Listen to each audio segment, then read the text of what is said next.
Hey, welcome back to Proving Proverbs, where we read the text, absorb the knowledge, display the wisdom, and reap the blessings. This week we're diving back in with chapter 7. Now, after reading ahead, this chapter has a streamlined theme that runs straight through it. It's a pretty short chapter, but the message stays consistent the whole way through. And it's not very hard to understand. It's pretty obvious the point that this chapter is trying to get across, and I think that you'll agree and understand as we read through this. But again, it is a short chapter, but these lessons, especially if you are a young man, trying to find your place in this world, and you know, today I feel bad for you because you guys are faced with many, many obstacles and distractions and temptations and things that, I mean, there have always been those things, right? I mean, they've always been there. But the way that it is today and the way that these things are in your face constantly, it's definitely a different time. I mean, it wasn't this way when I was growing up. Although they were all there, it wasn't so much in your face like I feel like it is now. It's a constant battle, I think, for these young men trying to keep their way in this world. And I do, I almost feel bad for them because I can absolutely understand the challenges that they're up against. But it's just all the more reason to understand why we need this book. And especially this book of Proverbs, because as we read through this, you can see that it's these words of wisdom that have proven true throughout all of time. I mean, these are no different today than they were thousands of years ago when they were written down. The only difference is today, the obstacles that we are faced with come in different forms and they look different, than what maybe they did back then. But the words still hold true the same. They haven't changed. And so we can still rely on them to guide us and to keep our path straight. And so as we get through chapter 7 here, hopefully you will consider this. And like I said, if you are, a younger gentleman trying to find your way, listen to these words, especially when it comes to this topic, because if there's one piece of advice that I could give, and I tell this to my boys all the time, the most important thing that you can do, the biggest decision that you will make that will have the most impact on your life is the woman who you choose to be with and who you choose to spend that life with. That is a major decision that will, almost like throwing a pebble in a pond, the ripple effect of what that decision is will affect everything in your life. And so heed these words wisely because, like I said, they are still true. And you can hold on to them and keep them in your heart and in your mind as you go through your daily walk, trying to stay on the straight and narrow path here, eyes fixed on God and all the things that are good in this world of evil and deception and all the things that we are surrounded by. So let's go here. My son, keep my words and treasure my principles. Keep my principles and you will live. Keep my teachings as the apple of your eye. Bind these to your fingers. Write them on the tablet of your heart. To wisdom say, my sister, call perception your dearest friend, to preserve you from the alien woman, from the stranger with her wheedling words. From the window of her house she looked out on the street to see if among the men, young and callow, there was one young man who had no sense at all. And now he passes down the lane and comes near to her corner, reaching the path to her house. At twilight, when day is declining, at dead of night, and in the dark. But look, the woman comes to meet him, dressed like a harlot, wrapped in a veil. She is loud and brazen, her feet cannot rest at home. Now in the street, now in the square, she is on the lookout at every corner. She catches hold of him, she kisses him. The bold-faced creature says to him, I had to offer sacrifices. I discharged my vows today. That is why I came out to meet you, to look for you, and now I have found you. I have made my bed gay with quilts, spread with the best Egyptian sheets.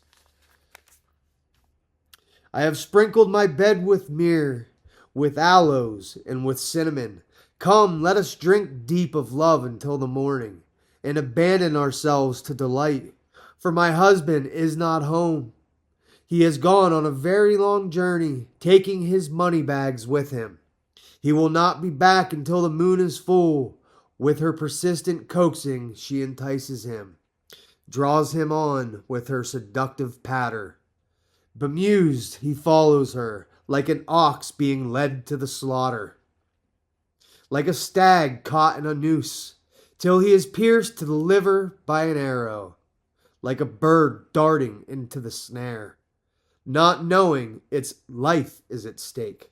And now, my son, listen to me. Pay attention to the words I have to say.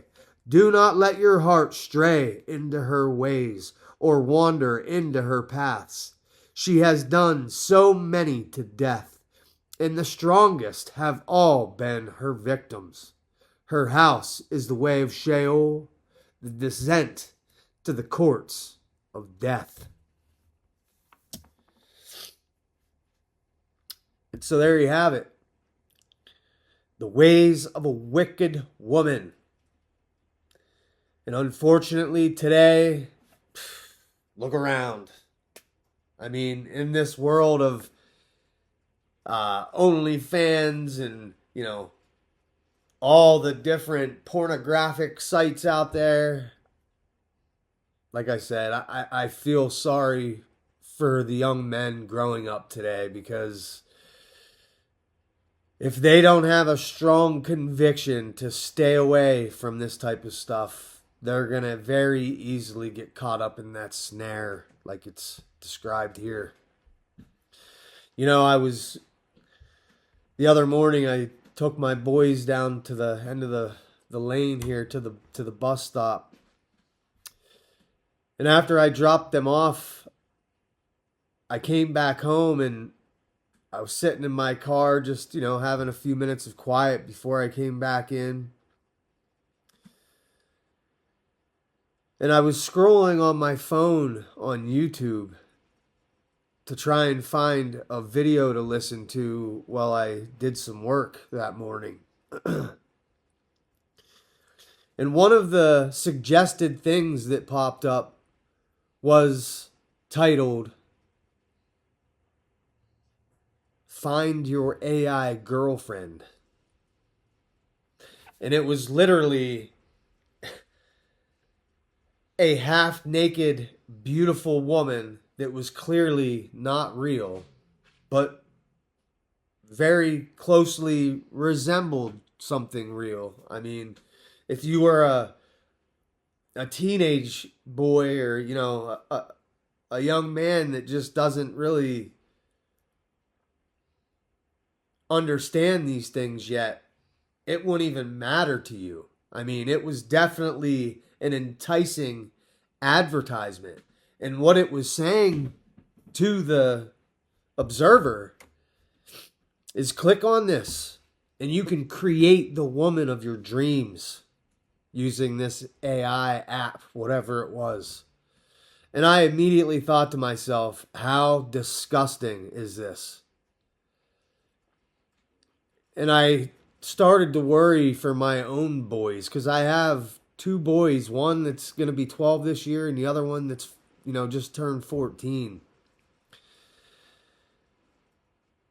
And I started to think about these types of things that their eyes are going to eventually see someday. And it made me wonder what they will think and what they will do when faced with something like that. Hopefully, I've raised them well enough for them to know not to click on such things, because it's going to lead you down a path that's not going to end in anything good for them. Actually, something like that could quite literally be the beginning of a lifelong addiction or struggle with these type of things. And so these kids today and these young men growing up, and even young women, I mean, they're faced with something different today.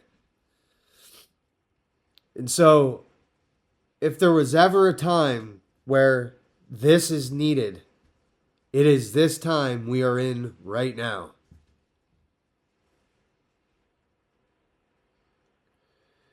And it's a scary thought how many out there are not being encouraged and led on this correct path. Because unfortunately, they don't have mentors or, role models in their life to help guide them in the direction that they should go. And so they're definitely faced with challenges. And I mean, we all have been. Once again, we all have come up against these type of challenges. I'm not trying to take away from past generations. These things have always been there.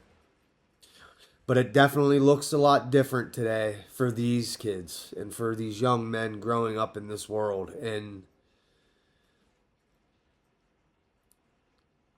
you can see that if they take part in this perverse nature of evil and just despicable, vile content,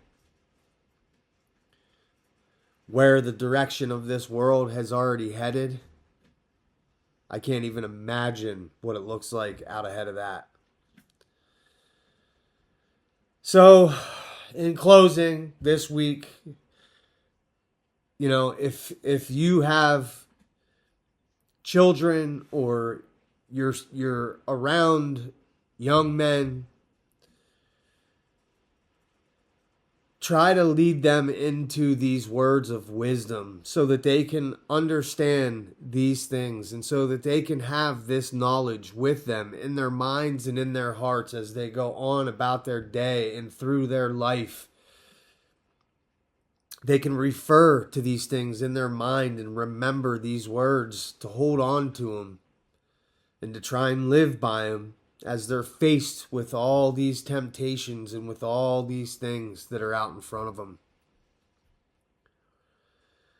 We have to step up as adults and as people in these positions today to try and speak these positive things into their life and not allow them to get caught up in all this nasty nonsense that they're surrounded by. Like this says, bemused he follows her like an ox being led to the slaughter. Like a stag caught in a noose till he is pierced to the liver by an arrow. Like a bird darting into a snare, not knowing its life is at stake. Because this is what it looks like. And once they get caught in that trap, it can be very hard for them to get themselves out of. And so we have to try and steer them clear of these snares and of these traps so that they don't have to fight the battle of getting out of it once they're in it. We need to just keep them clear of it if we can have any influence over them. we must do our best to try and keep them steered clear of these type of things. So, anyway, that's all I got for this week. Hopefully, you've gained some type of wisdom from this. I think that the message is very clear. And as we walk out this knowledge in our lives this week, hopefully we can portray this to the young men around us and show them what it looks like to live a life of righteousness in the eyes of the most holy God. So that's all I got. If this message has touched you, please like the video. If you think anybody in your circles may benefit from it, please feel free to share it. And again, as always, I would love to hear your comments, so please let me know your thoughts. And if you haven't yet, please subscribe as we continue to march our way through the book of Proverbs, verse by verse, chapter by chapter, in the pursuit of proving Proverbs. I'm Brad Casper. Until the next one, we're out.